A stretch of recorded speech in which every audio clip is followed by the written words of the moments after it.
Hey, we are back, and we are going to go to lecture two of of Batman Begins, and now we're going to be talking not about archetypes anymore, but the creation of Batman. That is what we were going for, and I think this is a very important topic. It's a maturity story, right? Almost all of these stories that we're looking at are stories of how to grow up, right? How to develop your personality. Obviously, that's how this is about how Batman becomes Batman, and well, everyone has a different story, and there are some stories you want to emulate, and some that you don't, and well, we hope that our heroes are one to emulate, and that's exactly what this is going to be about. I'm going to be breaking down exactly, what makes Batman Batman, and really what you can do in your own life to essentially be like Batman, right? Like maybe you don't have to put on a cape, maybe you don't have to wear the mask or stop people at midnight, anything like that. But you know what you can do. You could become a hero. You can become a hero in your own life. You could reach your potential just like Batman does, and well. If we're talking about the purpose of this lecture, that's exactly what this is about. So let's start where we left off. So we left off at the point where where Batman or Bruce Wayne at this point was in the he was in the town with he's in the bar with Falcone and in this underground sort of layer ish. And well, Falcone goes to him and he says, "Oh yeah, just to clarify, you do not really need to watch the other lecture to watch this. You could watch them one at a time in any order. It really, really does not matter because I fill in the details. But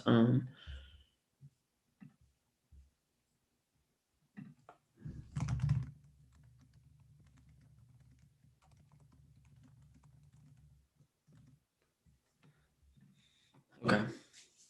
So he's in Falcone's place, and Falcone he literally says to him, he goes, "Listen, you think you could stop me, right? Like I know I'm a mob boss, but at the same time, he goes, now you think because your mommy and daddy got shot, you know about the ugly side of life, but you don't. You've never tasted desperate. You're Bruce Wayne, Prince of Gotham. This is the world you'll never understand, and you'll always fear what you don't understand." I'll say that one again. And you'll always fear what you don't understand. And that's exactly what we were talking about when we talk about his parents getting shot, right? When his parents get shot, first of all, Thomas Wayne had no idea what it was like to struggle, right? He had no idea what it was like to see the dark side of his kingdom, as we were saying before. And he has no idea what it's like to, as Falcone says, you've never tasted desperate, right? So the problem of Thomas Wayne is Thomas Wayne was never able to really understand the dark side of his own kingdom. He's never understand, as a rich man, he was never able to understand the poor. Even though he helped them, he was never able to understand them. And well, that's a strong idea. That's a very strong idea. How are you supposed to take down evil if you don't understand it? That's such a strong idea. It's like, there's this idea. I fucked up. All right, now we're good. We're good. There's this idea that you need to you know,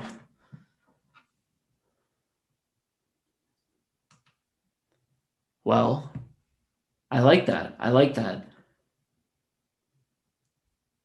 The reason why you need to think like someone who's desperate, the reason why you need to think like someone who's evil, the reason why you need to understand the mind of a killer to catch a killer, if you understand that reference, it's because you need to stay, you need to understand their next move, right? Because the thing is, if you have no idea what they're going to do, then or if you don't understand what their mindset is like, then you have no idea how to do anything. Then you have no idea how to catch them. You have no idea. You can't predict what they're going to do, and I think that's the biggest problem with World War II. I mean, you think back to World War II. there was this idea of appeasement where they said, "Hey, Hitler, listen, you could get some land, but just don't take all the land, right? Just take this little part, and we'll give it to you. And can we not cause a second world war? Can we not do it?" And he's like, "Okay, yeah, that's fine. I'll take this little piece of land, and then I won't cause a second world war." It's like, deal. And then he broke the treaty, right? And it's because the leaders who were trying to appease Hitler were so naive, right? They were so, well, we'll say, trustworthy in evil that well, you see where it caused, you see what it led to them. They just they had no idea where evil was going to go, and since they couldn't catch what he was going to say, he was done. What is today, the 15th? 7:56. You see that idea in Harry Potter. I'm actually reading about it right now. So Harry Potter actually he gets a scar on his forehead, right? And what does the scar symbolize? It symbolizes that he and Voldemort are one. Like, they are literally one. And he has taken a piece of Voldemort. So Voldemort is a part of him, right? And therefore, whenever Voldemort does anything that's like, goes to kill people, Harry knows. Harry understands. Harry sees it. He has dreams about it because he understands the mind of a killer. He has that we'll say sixth sense of understanding evil, and by doing that, he's able to take him down. Right? Like, that's the idea. It's like, to catch a killer, you got to be in the mind of a killer, and that's exactly what Falcone is telling Bruce Wayne. He's telling him, "Hey, listen, you're not. You have no idea what it's like to be a killer. You have no idea what it's like to be poor. You have no idea what it's like to be desperate, and you have no idea what it's like to be down here working illegally, right? So, and therefore you're going to fear it. Therefore, you will always fear what you don't understand." And when he says that, you're going to fear your father's death. You're going to fear people coming to get you. You're going to fear. I guess that's about it. So, it's funny because that was his call to adventure. That idea of you'll always fear what you don't understand triggered something right inside of him. And what did he do? Batman became a criminal. He became desperate. He became a robber. He became poor. He became all of these things. He started to understand the mind of a criminal. And he acted just like Joe Chill was. He acted just like the person who killed his parents. And maybe, he said, maybe you could understand the mind of a criminal, right? That's exactly what the point of it was. But he also said,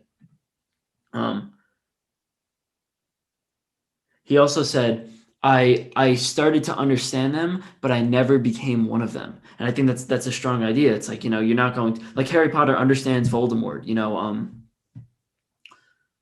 well, like Bruce Wayne understands what it's like to be desperate. He understands what it's like to steal. He understands what it's like to have this negative mindset. But at the same time, he's just going to understand it. That's it, right? So he can predict their next move. To catch a killer, you got to think in the mind of a killer. And I really like that idea. If you want to apply it to your own life, I really like this concept of, getting in touch with your unconscious, getting in touch with, might as well say, the evil part of you. That's an oversimplification of it, but I think it's a good idea. Let me see if I have the book here. There it is. It's called The War of Art by Stephen Pressfield. It was recommended to me by Joe Rogan. And what he says is the entire book of The War of Art is exactly this idea.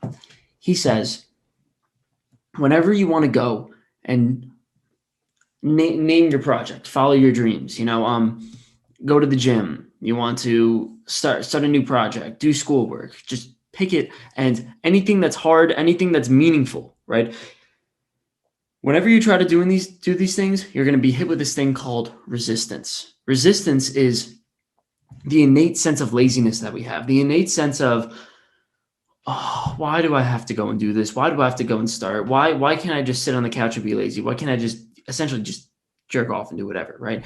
And you're going to be hit with this. And this is the unconscious speaking to you. This is the unconscious telling you, don't do it. Don't do it. You're laying in your bed right now. Things are going so well. You just spend time on social media. Spend more. It's going well. It's going well. There's nothing wrong with just sitting here and not doing anything, right? And you could do this forever, right? That was the idea in Percy Jackson with the lotus flower. It's like, just stay here. Just stay here. You don't have to leave, right? You don't have to leave. And stay comfortable. And Stephen Pressfield says that is called resistance, right? That is called that is your body giving you this like resistance to to not achieve your dreams, to be lazy, to not achieve anything that you want to achieve. And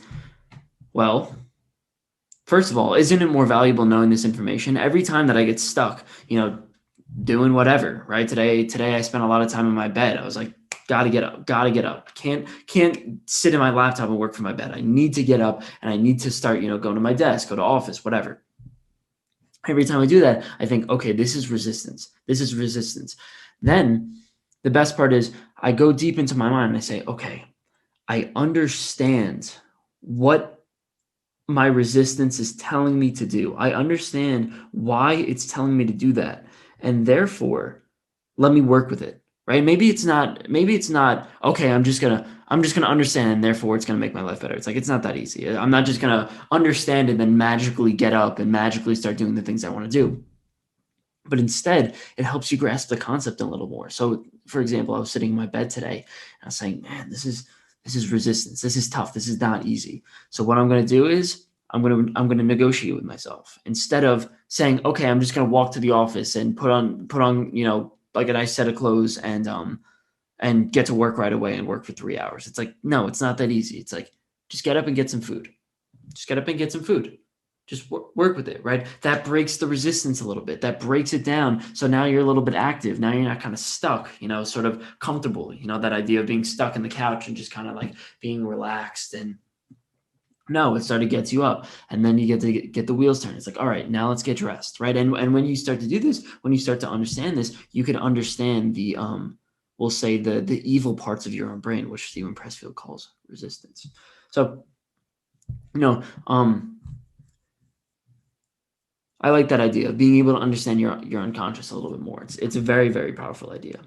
Anyways, so Bruce Wayne goes on his journey a little bit, and he says, the first time I stole so that I wouldn't starve, right? So he stole, right? Like he was acting in the ways of a criminal. And to go along with the idea of archetypes, that was the exact idea that happened in Aladdin, right? He says, do I have it here? Yeah, he goes, in Aladdin, he says, I steal only what I can't afford. It's the same idea, right? And it allows you to sympathize with them, right? Bruce Wayne says, I lost many assumptions about the simple nature of right and wrong. And I like that idea, right? Because as you start to go deeper into your unconscious, as you start to, we'll say, encounter your resistance, or in a more general sense, encounter your shadow, right? As Jung would call it. Encounter the unconscious parts of your mind that you have been neglecting. You start to understand, wait a second, I've been ignorant this whole time, right? There was this study, I think this is maybe the greatest study I've ever heard of. I'll stick with it. One of the greatest studies I've ever heard of. They brought in a bunch of kids, and they were kids who, college students, who wanted to start going to the gym more. So they said, okay, tell me, write down your goal of how many hours you're going to go to the gym this month.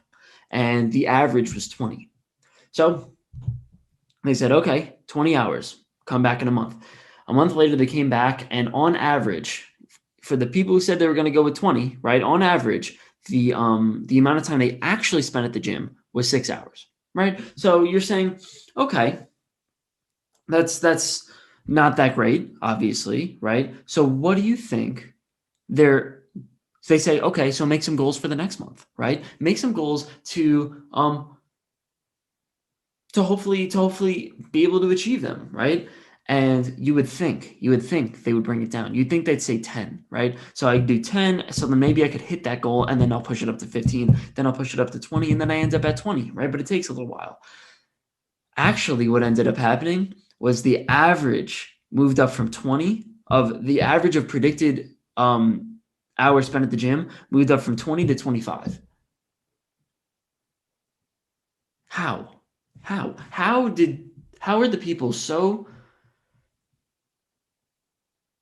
am I going to say dumb? I'll say dumb. How are the people so dumb? How are the people so, well, illogical to say, I only spent 6 hours at the gym last month, even though I said I was going to go 20. Let's ramp it up to 25 and hope that I achieve it. It's like it doesn't make sense. And not to be surprised, it didn't help. The next month they spent even less time at the gym. And well, it's a flaw in human psychology. It's a flaw in human psychology that if you don't understand the mechanisms working in your own brain, then you're going to be ignorant about it. Then you're going to make mistakes, and you're going to keep trying the same process even though it hasn't worked over and over again. I did that my whole life. I said, oh yes, I said I wanted to do, I think it was like 800 podcast episodes in my entire throughout 3 years, and I never will even come close to that, but in a 3-year period. And but I still stuck with it. I still never lowered the number, even though it was so impossible to achieve an 800 podcast episodes. So it's because I didn't understand it. And then I read this book, right? And the problem was, when I saw that 800 number, I was sitting there and I was saying, oh crap, I'm never going to hit 800. Might as well not even try. Right? Might as well not even try. And I don't think I said that consciously, but I ended up wasting more time the next day. I ended up wasting like 4 hours, 5 hours. And it was defeating. Right? It was defeating. But then I read this book, The War of Art, and it was very good. So what I ended up doing was, I said, instead of doing 800, it's like, let's just do one this week. Let's just do one this week. Let's just do 2 next week. Right? And let's just sort of increase the number and work towards it. Build up habits. And well, I was less ignorant. I was able to understand myself and be able to implement systems. It's like, that's the point. That's the point of encountering your shadow, being able to understand yourself so that, well, you get to figure out what's going to make you happy, what you're going to do that's going to make you enjoyable. I mean, one of the greatest, there was a great study that I read actually today, where what they did was they brought in people and they said, hey, listen, 4 conditions. Either I give you $5 and you have to spend it by the end of today on yourself. That's the first one. You spend it on someone else for the second one, so you have to give the $5 away. Or I give you $20 and you spend it on yourself, or $20 and you spend it on someone else. Simple experiment, right? And you have to do it by at the end of the day. Now, they asked the person, which one out of the 4 is going to make you the happiest? And they said, if I got the $20 and I spent it on myself, because, well, I'm getting $20 worth of value. That sounds about right. And then they ran the experiment. They assigned each person an individual condition, and they asked them at the end of the day. They asked the $5, both $5 groups and both $20 groups. They asked them, how happy did it make you? And they found that the happiest group was the group that gave $5 to someone else. It's like, it makes no sense. It makes no sense. Why were they the happiest? Why wasn't the person who gave $20 to someone else? Shouldn't they have felt better? And the way that they reasoned it was that by giving $5 to someone else, it was more intrinsic. It wasn't like I was giving money to somebody and I was scared about the monetary value, right? Like, once you put $20 into the effect, it's like, well, I could have given them 40, I could have given them 60, right? And the logical part of our brain plays a factor. It's just too much to comprehend. It's like, oh damn it, maybe I could have given more, whatever. But by doing such a small deed, the little $5, hey, listen, I'll buy you a cup of coffee, right? It's not something so simple. It made them the happiest out of the 4 groups. And then you got to ask the question, why did we predict wrong what was going to make us happy? right? That's the most important part. It's like we don't even know what's going to make us happy. We predicted wrong. And when we start to establish these systems and these goals, we say, okay, this is what I'm going to do, and this is going to make me happy. But the thing is, we don't even understand what's going to make us happy. And well, then you fail, because then you actually achieve your goals. You achieve all the things you've ever strived for, and it doesn't make you happy. That's the idea of the Midas touch, right? That's the idea of getting all the riches in the world, all the money in the world, and not being happy. That's something that happens to, every single day to so many people. And well, that's the story of the Midas touch. I really like the Midas touch. Is he says, I want every single thing that I do to turn to gold, right? Every single thing that I touch to turn to gold. So gold, whatever. And he said it to a god, and this is a Greek myth, and the god granted his wishes, and then after a while he touched a bunch of people, and they turned gold, and he realized that he just lost the relationship, right? And then he would touch, what else was it? I think it was books, right? He touched books, like sources of learning, and that also turned to gold. And then he couldn't read them anymore. And then you ask the question, it's like, I got everything I ever wanted. I achieved my goals. But then he goes up to the God. He says, "Can I switch it back?" And the God goes, "Yeah, I'll switch it back. You just encountered your shadow, right? You just got to realize that you were being ignorant. And well, maybe the thing that you thought would make you happy isn't going to make you happy." That was pretty good. I like that explanation. So anyways, let's go a little bit further. And yes. So here's where he said it. He says, "I understood the criminal minds, but I never became one of them." And I think that's a powerful idea. I do, because well, I already told you. So then he gets taken to a foreign prison, right? Then he gets taken to a prison, and obviously, I guess he kind of deserves it, right? He deserves to be taken to a prison. He's a criminal, right? And this is so we actually get to the point. The movie itself wasn't told in chronological order, but I put it in a nice chronological order, so you could really understand how it sort of plays out. So this is actually how the movie starts. The movie starts while he's in this prison, and well, so it starts. He's actually thinking about his nightmare, right? He's actually thinking about his nightmare in the past. So it shows that he's still fearful, right? He's still afraid of bats, right? He's still afraid of being in that cave. He's still afraid of his fall from innocence. And you could say from a clinical perspective, he has some kind of PTSD, right? Something like that. And he's really never let it go, right? So part of what he's done so far is he's learned more about the world, right? And stealing and becoming a criminal and all this stuff. But at the same time, he has never understood himself. That's the next step. That's the problem that he must experience next. And well, that's what this prison is all about. So he goes to the prison, and he starts beating up all these prisoners, right? Like he's a clearly good fighter. He's got this initial show of strength, but at the same time, he's he's in a prison beating up prisoners, right? And he you could say he's doing some good for the world, I guess, right? He's doing a little something, but at the same time, it's like, is that all that Bruce Wayne can do? Is that his potential? Obviously, it's not, but he's along the right path, right? He's along the right path of he's got guts, he's got strength, he can fight. All these things are, they're gonna help him in the future. He just needs a path. So someone comes along, and he literally says to him, he says, "I'm giving you a path." His name is Ducard, and Ducard is, as it says there, a man who can offer you a path. And I like that because you think about it, it's like how many of us in our lives are what I would like to call wrongly focused talent, right? We have talent, we have things that we're good at, we have things that will that will contribute value to the world, you could say, and we put it in the wrong place. Elon Musk says all the time, he says, it's a shame that so many smart people, the smartest people we have in our society go into finance jobs. I'm at college right here, and the most highly prized job is a job going into finance and looking at stocks and numbers and all these things.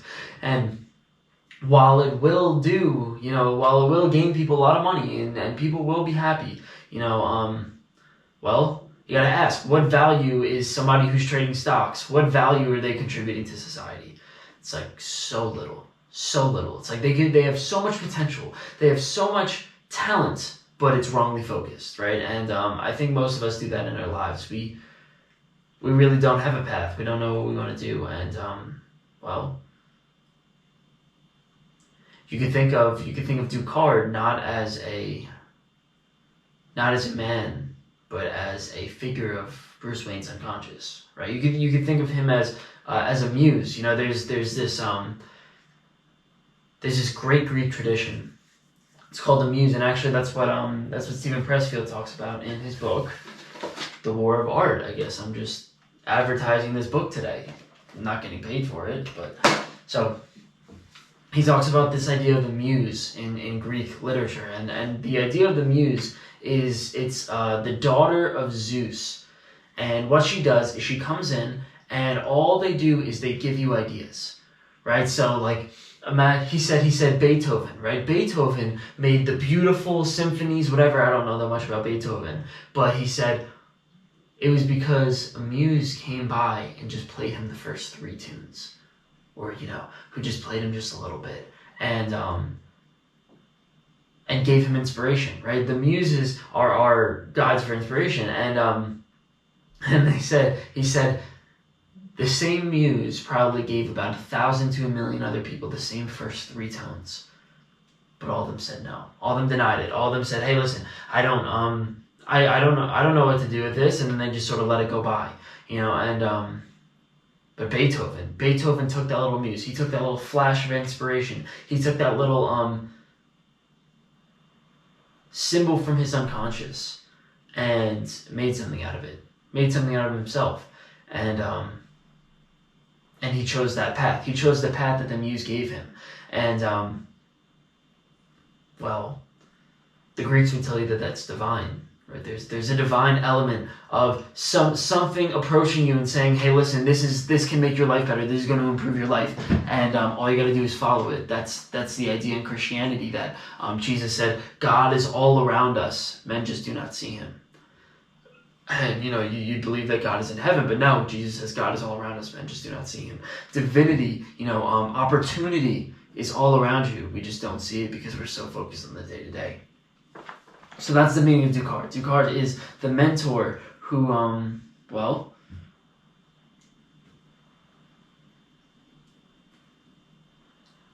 he's the mentor who, I'm not going to say anything. I hate spoilers. So, he develops a little bit as we go further. So yes, Bruce Wayne receives his call to adventure, and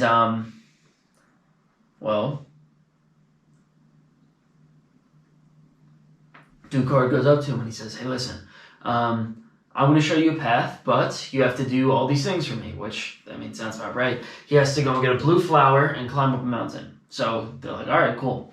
So gets the blue flower, right? That's the guardian at the gate. I like that idea. Whenever you are going to do something special, whenever you are going to go and achieve something, right? Pursue your dreams, pursue a goal, right? Anything. There's going to be something trying to stop you right away. Something right away. Like it's the initial thing that's going to say, this is not that easy. And imagine it for someone who tries to start working out. If you try to start working out, the guardian at the gate is, being consistent for the first 2 weeks, you could say, right? And going consistently. The problem is that most people walk up to the gate, they are all enthusiastic, they're like, yeah, let's start working out, and maybe they start working out a little bit, but then right away, nope. You could even say the guardian at the gate is going to the gym for the first time, right? Everyone has their own guardian at the gate, and, for me, when I had my runs of working out, that's exactly what it was. I would try to go, and I could go, no problem. I could easily go, but I wouldn't be consistent. And That was my guardian at the gate, and I had to work and work to get past it. So for smoking, you could say that's withdrawal symptoms, right? Or you could say that's just quitting for the first time, right? Coming up with the idea to quit. You know, like these are the guardians at the gate that well, they have an effect on us. So he goes up and he gets the blue flower, right? And he goes up this mountain and he goes into this house and he meets this guy Ras Al Ghul, and he's the traditional. I'm not even gonna say. I'm not even gonna. You'll figure it out, and you probably have, because I'm assuming you've watched this movie already.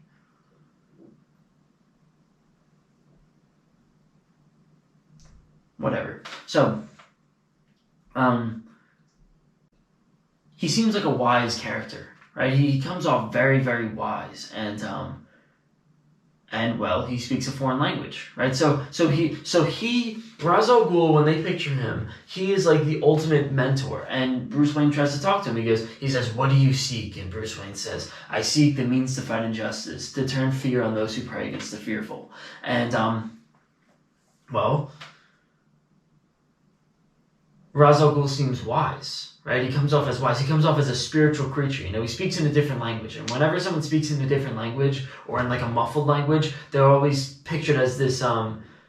Well, he's embodying the archetype of the self, right? The wise old man, and you can think of that as like Yoda. You can think of that as Albus Dumbledore in Harry Potter. You can think of that as, there was one more that was on my mind.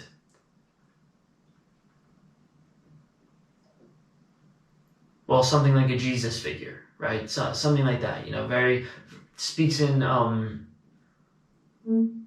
the Dalai Lama, right? Like these people who speak in these, you know, phrases that don't really make sense, but they actually kind of do make sense. That's the spiritual wise old man, and that's what he comes off as. And well, that's exactly what happened. So Bruce Wayne comes in and he says, "Hey, listen, this is what I seek." You know, and it's a pretty noble thing. The means to fight injustice, to turn fear against those who prey on the fearful. Essentially, you know, the people who are intentionally evil, which is malevolence. So I seek to fight malevolence. And then what happens right away is Liam Neeson goes and kind of takes him down. They get into this little fight. And yeah, Ducard beats the living crap out of him. It was pretty bad. You know, he crushes him. And you gotta ask the question, why does he beat the crap out of him right after he goes up the mountain? It's a weird thing, and the only thing that I could really understand from that is like things are seeming a little fishy, right? Things don't seem right. So we'll keep going, but Ducard says he's gonna train him, right? He says he's gonna train him, and well, this is where he starts to figure himself out. You know, like again, he spent all of his time trying to figure out the world, but when you are training, when you're trying to overcome mental barriers, you could say, because that is what trials and tribulations is like. You're trying to overcome mental barriers. You become closer to yourself. And well, Ducard is pretty wise. He's a pretty wise guy, and he says, "You have learned to bury your guilt with anger. I will teach you to confront it." And we're talking about a psychological strategy. That is the psychological strategy. That is the way to overcome almost anything. If you are struggling with I'm going to say almost anything. Usually fear, anger, guilt. I'll go with that. The answer is almost always to confront it, because the problem is we spend so much time denying ourselves, so much time, you know, pushing away our feelings that we really struggle. We struggle, and it has an effect on our lives. You know, you ask the question. It's like the fear of public speaking. You know, we talk about this all the time in our daily lives. You know, the fear of public speaking is something that everyone has, and you got to ask the question: how do you cure it? Right? How do you cure the fear of public speaking? And the question is, do you spend more time public speaking, or do you spend less time really trying to figure your stuff out and then go, right? So imagine you have to speak in front of 200 people. Do you start speaking in front of 15, 30, 50, 100, 200, or do you just say, all right, I'm going to control it, I'm going to figure it out, and I'm going to go, right?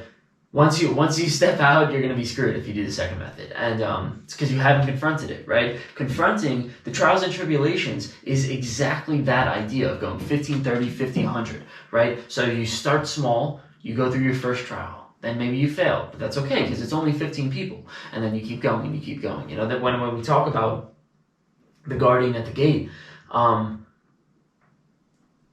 that's kind of what it is. That's kind of what it is, you know. So let me take you through what I've experienced, you know. So when I said I worked out for a while, I was actually somewhat consistent at working out, but not consistent enough. I kind of passed the guardian the gate, but the problem was I lost consistency, right? And this was me going to the gym every day for 1 hour, and then, you know, you think about it, it's a 10-minute drive there, 10-minute drive back, you get a shower afterwards, so it's really like an hour 40, hour 30 commitment. What I did instead, you know, I learned this from someone else. They said, stop that, because you got to ask the question, what is your problem? Is your problem intensity, right? Being able to work an hour and, you know, making the hour and 40-minute commitment, or is it consistency? You know, is most of our problem being able to get there every single day and go through the struggle, right? Go through the process of working out. And I said, I think everyone's problem is the consistency. It's not the intensity. So the recommendation was ramp down the intensity, and you'll improve the consistency. So instead of working an hour and 40, work out for 10 minutes.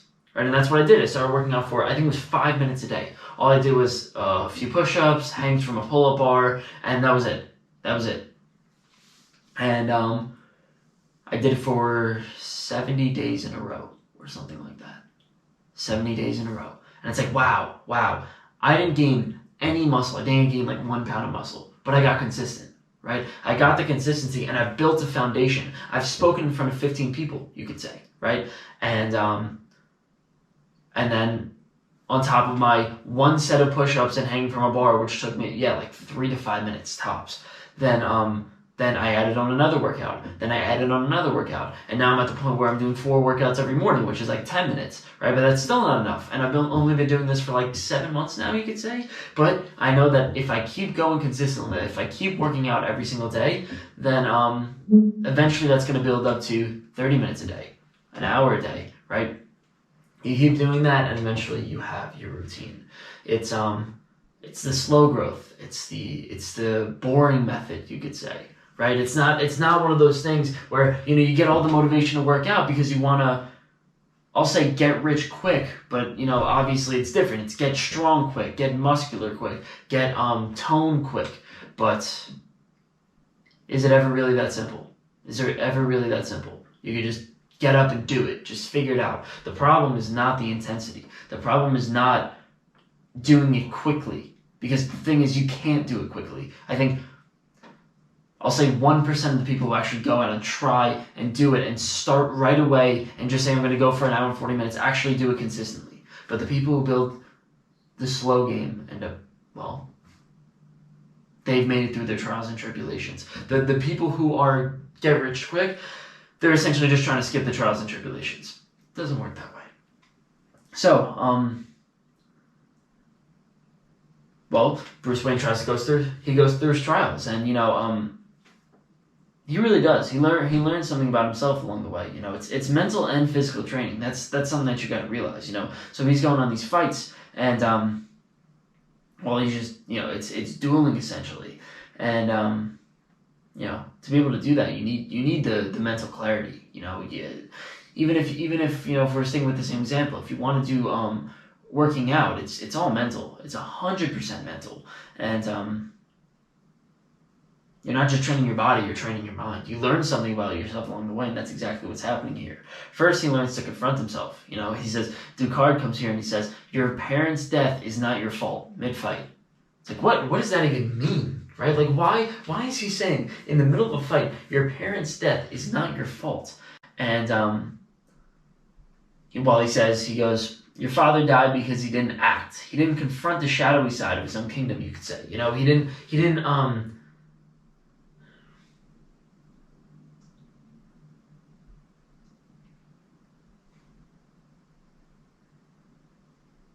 I don't know, actually.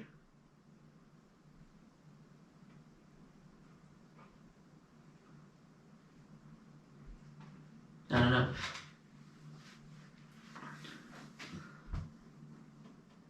Well, anyways, you gotta ask the question: Why does he say your parents' death was not your fault? Like, why is he saying this? And well, I think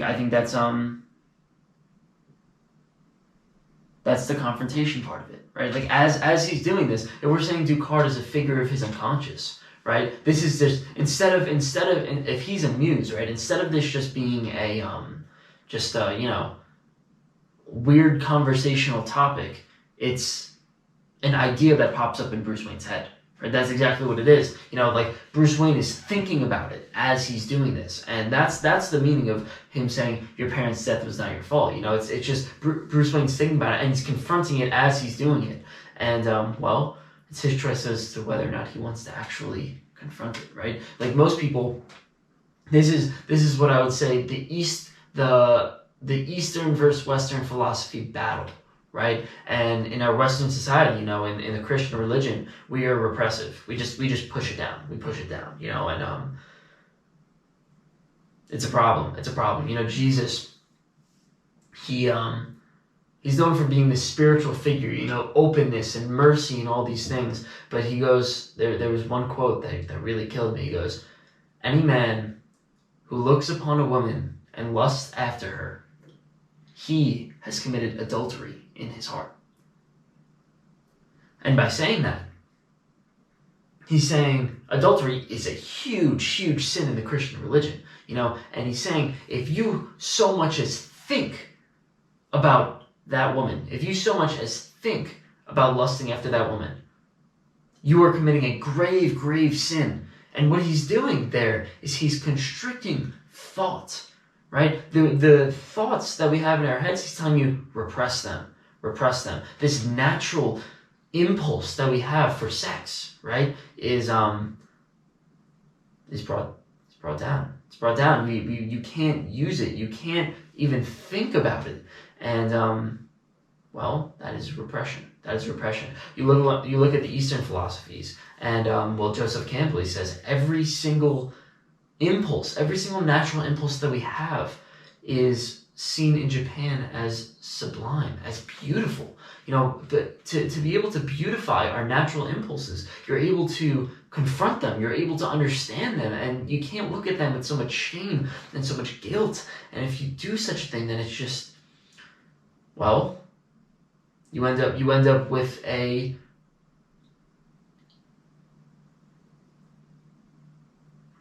I like to say a full closet. You end up with a full closet. You shove so many things in your mental closet that eventually it's got to come out. And you see that, if you ask the question, why is anxiety so high in America? I wouldn't say this is the only factor, but I would say that the fact that we push so many things away, right? We push away our feelings, our emotions. It's the idea of the Hydra, right? Like you have one bad emotion, right? And you say you don't want to deal with it, so you cut off its head, and you say, "Oh, that's great! I cut off its head. The dragon is gone," and then 7 more come back and they come out and get you, and that's an anxiety attack, right? That is the mythology behind an anxiety attack, and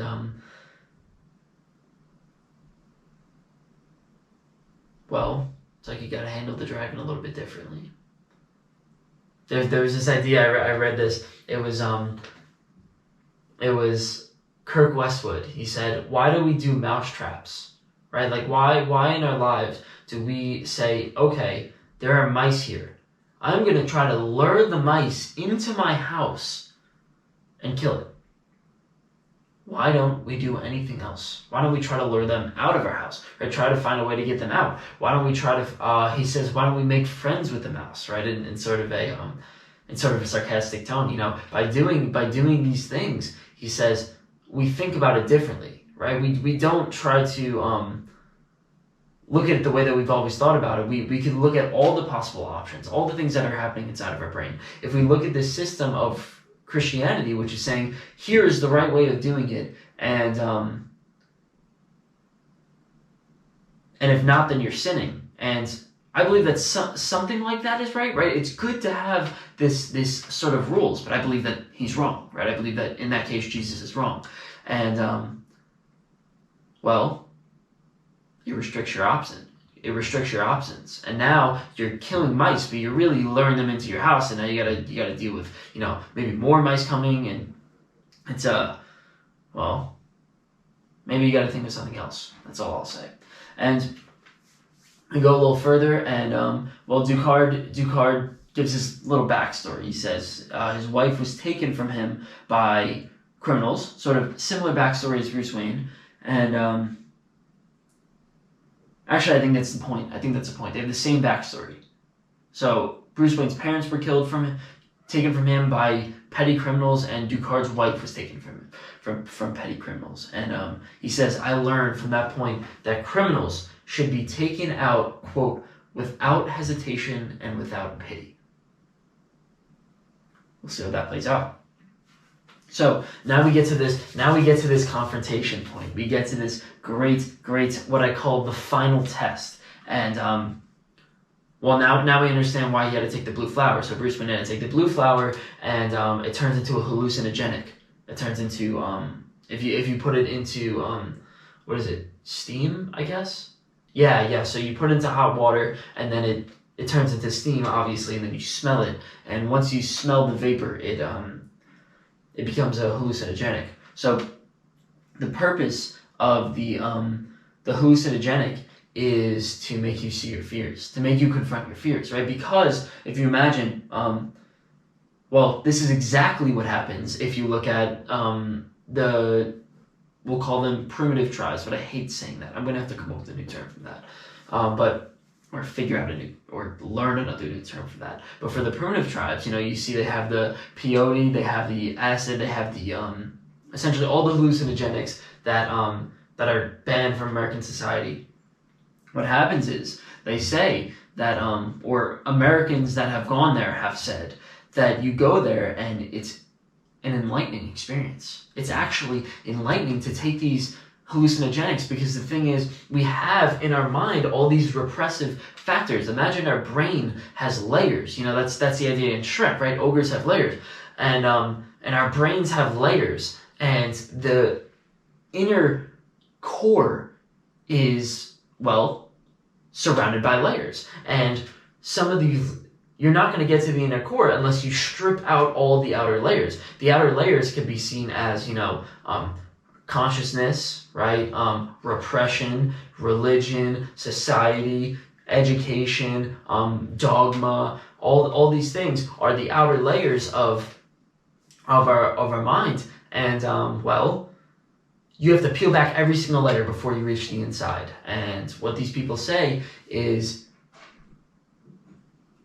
these hallucinogenics do it. So I can't say I support them yet, but there's something interesting in the fact that we know so little about why they're seen as enlightening experiences. But anyways, so when they take this peyote, they say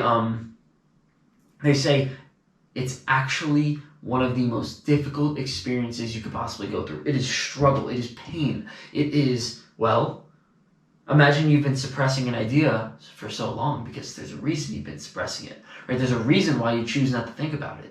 And, well, then it comes to you at once. Then you strip out all the outer layers artificially, and you're just left with yourself. You're left with the thing that you fear the most, and you must confront yourself. That's a hero's journey in and of itself. And they say you go on these trips, you trip for hours, you trip for, things like 16 hours, and essentially by the end, hopefully, you've conquered yourself and you figured out yourself. You've conquered your fears because you've confronted your fears, right? I think that's the most important part. You've confronted them. You've stripped away the layers of repression, and well, you're there. You're there. That's exactly what this is right here. So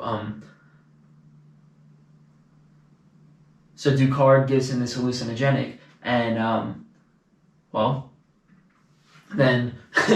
How fearful is this? How fearful is this right here? So what they have is they have these sort of like knights, I don't know. Well, they're kind of like ninjas. He said before they're kind of like ninjas, and he must fight Ducard. He must go through this hallucinogenic. He must fight Ducard, and he must confront his fears. This is brutal. Ducard is hiding amongst all these men. He's in his own ninja suit, you could say, and well, this is step one. Step one of Jung's philosophy. You could say he already confronted a different part of his shadow, but this is really the shadow that he must confront, and well, he must confront his fears. So what happens is they have this box in the middle, and I don't actually think it's full of anything.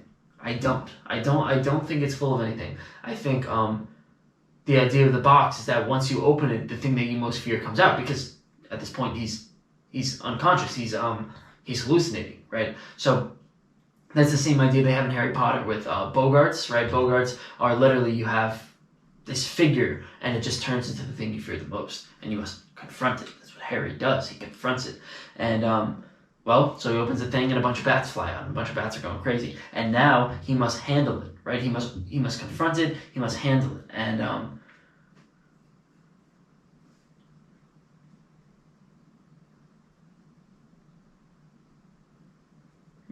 yeah. Well, I mean, I think that's the most important thing. He confronts it, and now he must get into this fight while he's trying to handle the bats. You know, I wrote, so in my book, that is the main step. The main step that you must take is when you're trying to break any bad habit, as you're trying to we'll say quit smoking, for example.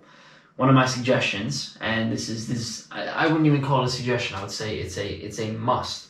You must take your jewel, you must take your cigarette, you must take your lighter, and literally stand and place it right on the table in front of you. You know, most people, when they say they're going to quit cigarettes, they take the cigarettes and they take them, throw them down the toilet, flush, and then say, I'm never going to see them again. But you haven't confronted it.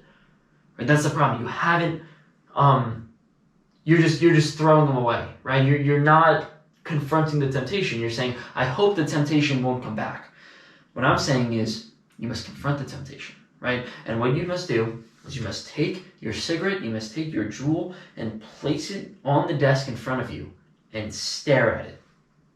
Stare at it and literally sit there and say, you don't control me. You don't control me. You don't control me. And you're going to feel this rush of temptation, this rush of whatever, right? And you're going to control yourself. You're going to look at this. You have the ability to take it and smoke it right away, but you just let it sit there. You just let it sit there.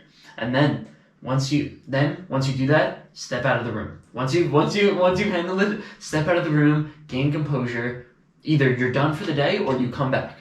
Then you come back and you say, okay, next step. Stare at it. How am I feeling? I'm feeling better. Not as much temptation. Take it, lift it up towards your mouth. Or even just hold it, right? And then put it back down. And then put it back down. Right? And by doing this, you're confronting the established habits, the established patterns, and the temptation all at the same time. And, well, I'll say it's not the easy path. We'll say that much. But it's a powerful path. It's a powerful path because you are doing the thing that most people don't do, and that's confront your, well, in this case, habits, right? Confront your demon. Confront your fear. And well, that's what Bruce Wayne does in here. And that's what most people don't do. And that's why how many people who try to quit fail? Jesus. It's over 90%. On the first try, I think it was like 96%. Something like that. And then it takes on average 11 tries for a smoker who begins to quit to end up quitting. And the question is why? And it's because along those 11 trials, you confront it a little bit more and more, right? Like as you go along and you fail, that in and of itself, that failure is a confrontation. It's a small confrontation. And as you go along, you start to sort of figure it out. And I'm not saying it's the main factor. I'm saying it's one of the most important factors, we'll say. So this is what he must do, and he succeeds. Bruce Wayne succeeds. He focuses and he gets them, right? he sort of tricks him, right? Which means he's fully in control, right? He's not only is he able to confront his fears, able to handle his fears, but he can actually think up a nice trick, and that's exactly what he does. So, now we have reached the point of, well, the final test is done, right? He's passed his final test, and now he must initiate. And well, first they asked to brand him, which I thought was really funny. But that's that's what an initiation is. What is it? Any sort of initiation. Imagine, marriage. Marriage is an initiation into marriage, right? You are signing a contract, a permanent contract. That's like branding. If you imagine confirmation in the Christian religion, you are confirmed forever. That is like branding. Well, for Jewish people, the bar mitzvah is more of like a permanent transition into manhood or womanhood. So again, it's a rite of passage, right? A rite of passage means you're not going back. So every initiation sort of has its permanence, and well, first of all, it allows you to establish yourself in a group, right? Which is obviously wonderful, especially for group initiations, but especially marriage as well as confirmation as well as bar mitzvah. Like, it allows you to establish yourself in the Jewish religion, but it's also somewhat tyrannical. That's the problem, right? And that's what Batman's or Bruce Wayne's gonna struggle with. If you are permanently stuck in this, then you therefore have no more freedom, right? If you're branded, then you're always them. You are always part of them, and that's why people are so afraid of tattoos. And what happens is, you must accept their system. You must accept their system, and that's exactly what he must struggle with. So, Ra's al Ghul tells him, he says, "All right, here you go. You see this guy? This is a prisoner. This is a petty criminal, petty murderer, and he killed his neighbor for no reason. No reason. He just killed him. And God, doesn't he deserve to die? Right? And I think the answer is kind of yes, right? The answer is kind of yes. Like, we can't deny that.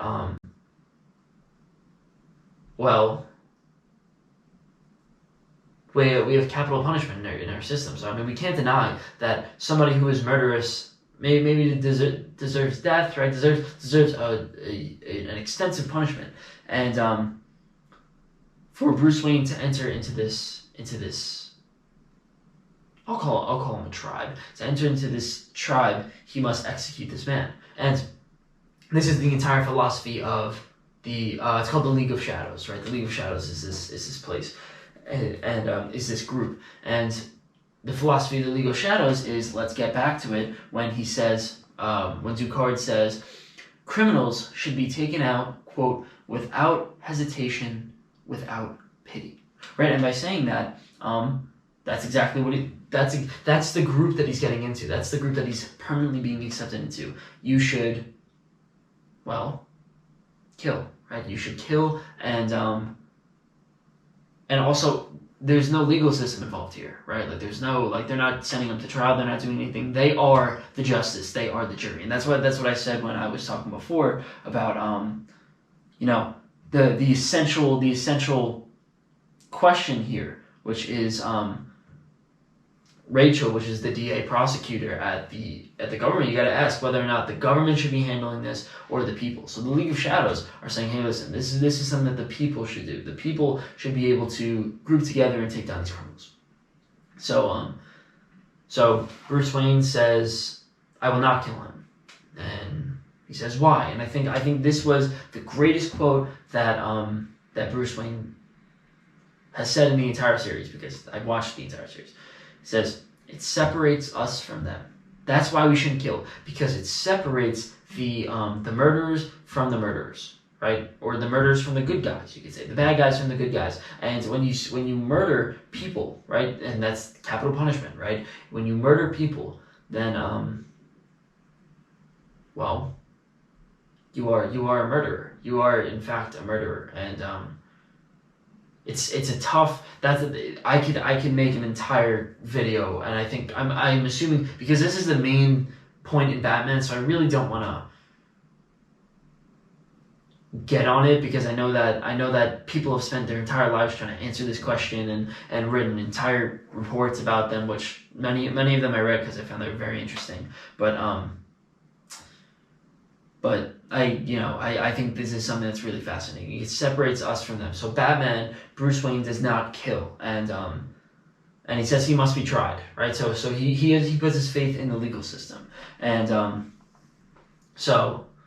well, then he leaves, right? Then he leaves, and that's exactly what he does this entire thing where he lights the entire League of Shadows on fire, kills Ra's al Ghul, and essentially rejects the system that he was put into, right? He had a path, and he was on the wrong path. Ducard gave him a path, and now he's saying, nope, this path is not good enough either. I don't want to establish myself permanently in a system that is wrong.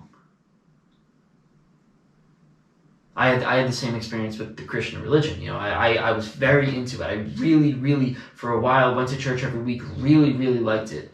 And then I realized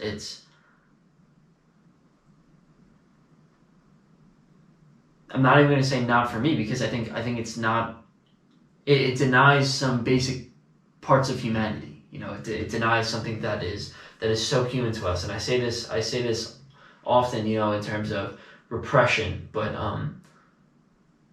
I think repression is the main thing, but I think there are so many other problems with it, and therefore I rejected the system, and so did Bruce Wayne. You know, it's like when you realize you're on the wrong path, don't join in it forever. So that's exactly what he does. He burns down the League of Shadows and saves Ducard, and that's Ducard on his back right there. So Ducard is knocked unconscious. He would have died, but he saves him, and well, it's interesting to see them two together, because they have the same backstory but two completely different philosophies, and I think that's why Bruce Wayne wanted to save him. You know, he sees himself in Ducard, and he sees that Ducard took a route that is based off of, we'll say, the more traditional route: punishment, pain. You know, punishment, pain, and order. Right, maintaining order, and Bruce Wayne rejected that, but he says, "Hey, listen, Ducard has so much potential." So he goes and he saves him, and let's see. Well, I think that's Bruce Wayne's philosophy. You know, you ask the question, so what does this mean, right? What does this mean? And psychologically, I think this is a good point to end it. Oh no, we were so close. Okay, we're almost gonna end it. Whoa, why is this here? Okay. So I think the main debate in here, if we're talking, you know, psychologically, if we're talking in of ourselves, this movie is a question of repression. You know, you ask the question. So Ducard believes that if there's a criminal, we'll say, imagine that Ducard. All of this is part of Bruce Wayne's head. So you're going to have a little change in perspective here. So the criminal is not a evil person. It's an evil figure of Bruce Wayne's unconscious. Just like Ducard is a muse in Bruce Wayne's unconscious, right? So the criminal is one of Bruce Wayne's evil thoughts, you could say. And the question is, do you execute this evil thought or repress it, right? Do you see the distinction there, right? Do you get rid of this evil thought, or do you handle it, right? And that's you know, taking it through the criminal system and trying to manage it, right? And Ducard, who has gone through the same thing as Bruce Wayne, he is Bruce Wayne in terms of his origin story. He says, just get rid of it, just repress it, just kill it, right? Just kill that thought right away and just don't deal with it, right? But Bruce Wayne says, no, listen, he should be tried, right? We should try to understand this a little bit deeper. We should try to confront it. And, you'll see as we go along, that's not only the message of, we'll say that is the message of traditionalism versus the new way of thinking. You know, in traditionalism, even the mythology sports, you know, we repress and we slay dragons, right? We kill our enemies. You think about the Lion King. You think about Harry Potter. You think about, you know, almost any movie. Think about most of the movies that you watch. In the end of the hero movie, it has to be a hero movie, the hero kills the villain. And then that's the end, right? Hero kills villain, and you can think of that as killing the evil part of yourself, right? Killing off that evil part of yourself. That's an interesting idea, right? That is the traditional idea. That is Ducard's idea of we should kill it, right? We should kill it. Bruce Wayne has a somewhat different philosophy, where he says, you know, he sees Ducard and he says, maybe we shouldn't kill Ducard. He sees the prisoner, he says, maybe we shouldn't kill the prisoner, right? So he's kind of, first giving him a second chance, right? I think that's an important thing, but he's saying, maybe we shouldn't kill our enemies. And I think this is the new way of looking at things. This is the antidote to repression, is confrontation, right? And looking at someone with a sense of humanity, right? If we were to look at, you know, Scar, if we were to look at the Devil, right? If we were to look at Voldemort, all of these characters are seen with no sense of humanity at all. They are not human. They are evil. There is no ounce of good in them. But not anymore. We're starting to humanize our villains, and therefore we're starting to humanize our emotions. We're starting to humanize the natural impulses that we have, and we're not repressing them anymore. We're not seeing them as only evil and something to be destroyed. We see them as something to be, as Joseph Campbell said, sublimated, beautified. You know, and by doing that, we at least take our chances, right? I think that's something important. We at least take our chances and saying, maybe this thing has something worth humanizing. Maybe this thing has some aspect of opportunity inside of it, and maybe I can learn something from it. So that's why Bruce Wayne saves Ducard. He says, hey, listen, maybe Ducard has something in him, because after all, he is human. So that's what he does, and then he goes back to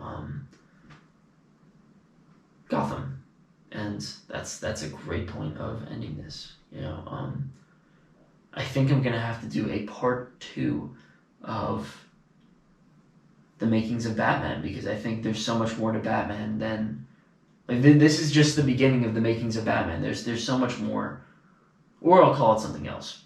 We'll see. But that is the end of this lecture series. Thank you.